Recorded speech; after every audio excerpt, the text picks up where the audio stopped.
Saya ajak kamu pelan-pelan untuk memahami kesadaran lebih mendalam. Saya akan ajak kamu mengenal tentang kesadaran indrawi.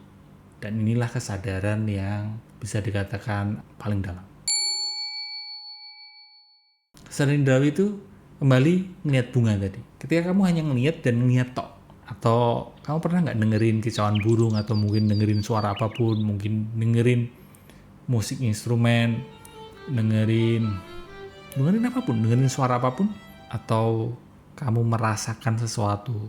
Ya ini kan ngeliat, dengerin, merasakan, ini kan dari five senses kan, dari panca indera kita.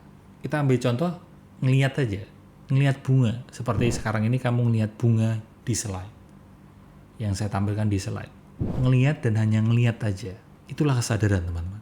Tapi tidak semudah itu ya, tidak semudah itu. Nanti saya akan jelasin. Tapi saya ingin memperkenalkan dulu bahwa ada loh momen di mana kita ngelihat sesuatu dan hanya berhenti di situ saja. Dalam arti ngelihat dan hanya ngelihat aja. Mungkin kamu bisa mempraktekkan sejenak. Sekarang ini kamu lihat bunga di slide, atau mungkin kamu ngelihat apa? Benda di sekitarmu, atau mungkin kamu ngelihat orang yang sekarang ada di dekatmu. Kamu lihat dan hanya ngelihat aja. Maka di situ berarti netral. Dan mari kita cermati. Setelah momen itu akan diikuti dengan pikiran, benar? Masih ingat tadi akal budi, ada kesadaran, ada pikiran. Di momen tertentu, di momen awal bisa dikatakan seperti itu. Kesadaran hanya ngelihat bunga, lalu diikuti dengan akal budi di sisi pikiran. Pikiran akan muncul, mungkin ingatan mengenai bunga itu, atau ingatan apapun yang terkait dengan bunga itu, atau bayangan imajinasi mengenai bunga itu, atau muncul perasaan mengenai bunga itu. Nah, berarti dari kesadaran, dari sisi kesadaran, sudah mulai nih diikuti dengan sisi pikiran, sisi perasaan. Ketika tadi di ranah kesadaran, itu kan tidak ada aku yang melihat. Nah ini pelan-pelan ya teman-teman ya. Nggak ada aku yang melihat. Hanya kesadaran yang melihat. Tapi di situ tidak ada keakuan, tidak ada sense of self. Makanya netral.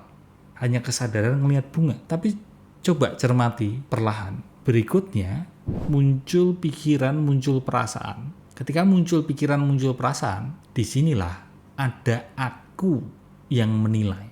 Ketika muncul aku, I, me, myself, maka mulai muncul judgment, penilaian. Aku nggak suka warna bunganya. Kalau itu sih aku suka banget bunga itu, karena itu dulu bunga itu banyak itu di rumahnya nenekku. Mulai nih ada akunya, ada sisi akunya yang menilai. Dan di sini setiap orang menjadi berbeda-beda penilaiannya. Iya nggak? Bunganya satu ini, bunganya satu. Tapi di sini ada 140 orang, termasuk saya. Ada 140 aku yang menilai bunga ini. Dan disinilah awal mula konflik terjadi. Ada yang bilang, bagus ini bunga ini. Enggak, bunga ini jelek. Ya kan? Warnanya bagus ya, pink ya. Enggak, warna pink jelek, aku gak suka. Dengan alasan masing-masing, dan disitulah dengan keakuan masing-masing. Tapi mari kita geser dulu. Sebelum ini, sebelum ada aku, sebelum diikuti dengan pikiran dan perasaan, ketika tadi di awal kita berada di momen kesadaran aja, kesadaran indrawi, ini bunga. 140 orang, termasuk saya, yang lihat bunga ini di slide. Akur teman-teman, rukun. Iya nggak? Rukun, ya udah bunga, titik, udah rukun. Tapi ketika sudah mulai diikuti dengan pikiran, muncul keakuan. Dan ini satu hal penting lagi. Keakuan kita, penilaian kita terhadap bunga ini, kamu tahu nggak? Didasari oleh apa? Didasari oleh pengalaman masa lalu kita masing-masing kan. Ada yang bilang bunga ini bagus karena dulunya.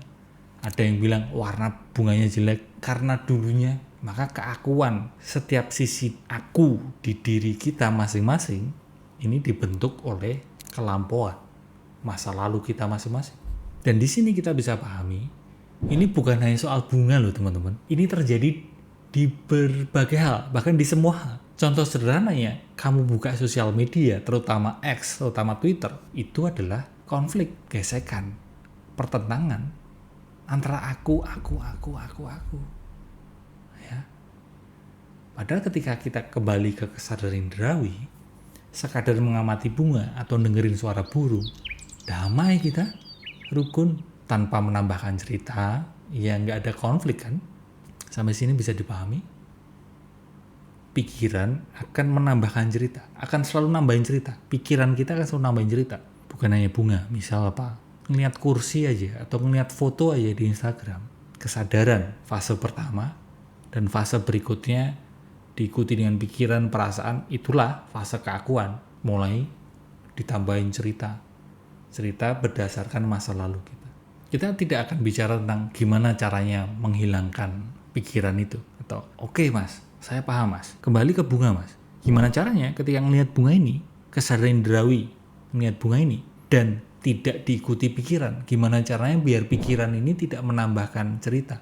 Gimana caranya biar keakuan ini tidak menilai. Di pembelajaran sekarang ini, di tahap ini, meskipun nanti akan ada pembahasan ya, tapi di tahap ini saya hanya menyarankan cenderung lebih ke dimulai dengan sadari aja pikiran yang muncul itu.